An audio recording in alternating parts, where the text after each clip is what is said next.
Hey everybody, Ross here, and this is Bible Study Superstar.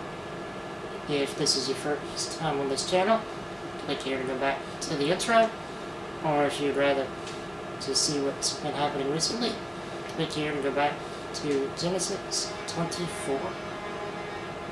Now, without further ado, I'm just going to jump right on into Genesis 25, verse 1. Abraham again took a wife, and her name was Keturah. And she bore him Zimran, Jokshan, Medan, Midian, Ishbak, and Shua. Jokshan begot Sheba and Dedan, and the sons of Dedan were Asherim, Letushim, and Leumim. And the sons of Midian were Ephah, Epher, Hanak, Abidah, and Eldah. All these were the children of Keturah. And Abraham gave all that he had to Isaac. But Abraham gave gifts to the sons of the concubines which Abraham had. And while he was still living, he sent them eastward, away from Isaac his son, to the country of the east. This is the sum of the years of Abraham's life which he lived, 175 years. Then Abraham breathed his last, and died in a good old age, an old man and full of years, and was gathered to his people. And his sons Isaac and Ishmael buried him in the cave of Machpelah, which is before Mamre, in the field of Ephron, the son of Zohar the Hittite, the field which Abraham purchased from the sons of Heth. There Abraham was buried, and Sarah his wife. And it came to pass, after the death of Abraham, that God blessed his son Isaac, and Isaac dwelt at Beer-lahai-roi. Now this is the genealogy of Ishmael, Abraham's son, whom Hagar, the Egyptian, Sarah's maidservant, bore to him. And these are the names of the sons of Ishmael by their names, according to the generations. The firstborn of Ishmael, Nebajoth, then Kedar, Adbeel, Mibsam, Mishma, Duma, Massa, Hadar, Tema, Jetur, Naphish, and Kedemah. These were the sons of Ishmael, and these were their names, by their towns and their settlements, 12 princes, according to their nations. These were the years of the life of Ishmael, 137 years. And he breathed his last, and died, and was gathered to his people. They dwelt from Havilah as far as Shur, which is east of Egypt, as you go toward Assyria. He died in the presence of his brethren. This is the genealogy of Isaac, Abraham's son. Abraham begot Isaac.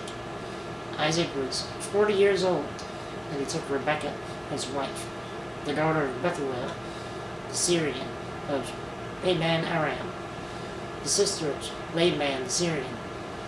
Now Isaac pleaded with the Lord for his wife, because she was barren, and the Lord granted his plea. And Rebekah his wife conceived, but the children struggled together within her.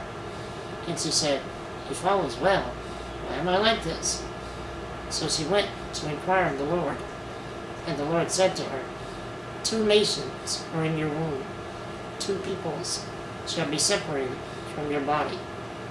One people shall be stronger than the other, and the older shall serve the younger. So when her days were fulfilled for her to give birth, indeed, there were twins in her womb, and the first came out red. He was like a hairy garment all over. So they called his name Esau. Afterward his brother came out, and his hand took hold of Esau's heel. So his name was called Jacob. Isaac was 60 years old when she bore them. So the boys grew, and Esau was a skillful hunter, a man of the field. But Jacob was a mild man, dwelling in tents. And Isaac loved Esau because he ate of his game, but Rebekah loved Jacob. Now Jacob cooked a stew, and Esau came in from the field, and he was weary. And Esau said to Jacob, "Please feed me with some of that red stew, for I am weary." Therefore his name was called Edom. But Jacob said, "Sell me your birthright as of this day." And Esau said, "Look, I'm about to die, so what is this birthright to me?"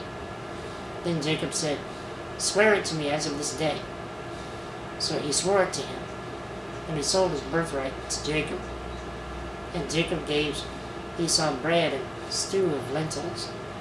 Then he ate and drank, arose, and went his way. Thus Esau despised his birthright. Alright, the chapter begins with Abraham remarrying and having many more children. Then not long before he dies, he sends them all away. Just like with Ishmael, he did this so that his inheritance would not be divided among his children, and would thus all go to Isaac. Granted, though, he did give them all gifts before sending them away. Considering how rich Abraham was, I'm sure the gifts were nowhere near skimpy. Moving on. The fact that Isaac and Ishmael buried their father together shows that they were either on speaking terms with one another, or that they were both able to put aside their differences long enough to honor and respect their father in the way he deserved to be. Now, why did God choose a barren woman to be Isaac's wife? Just like with Abraham and Sarah, God wanted Isaac to seek his will when obstacles to his revealed plan presented themselves. Through those obstacles, God was to show his mighty power and do the impossible so that no one could deny what he had done. Why did God inform Rebekah that the older son would serve the younger son? I think because God likes to make radical statements like this, and then carrying out what he said in spite of everyone's disbelief, all in order to show himself to people and draw them to himself. Moving on. Esau and Jacob's names are really quite appropriate to them. Esau literally means hairy, and Jacob literally means supplanter. Jacob definitely lives up to his name when he bribes Esau out of his birthright for bread and stew. Even though Jacob used trickery and dishonesty to get what he wanted, he still accomplished God's will in getting the birthright, as God would have given it to him anyway as the child of promise. Granted, I highly doubt that God intended such tasteless means to be used to obtain it. Either way, God used Jacob's bad intentions for his own purposes. And finally, the exchange also shows us that Esau simply didn't care about his birthright, as shown in verse 34. And that's all I have for today. Thanks for watching. If you have any comments, feedback, or suggestions, leave them down below in a video response or in the comments. Thanks again for watching, and I will see you all soon in Genesis 26.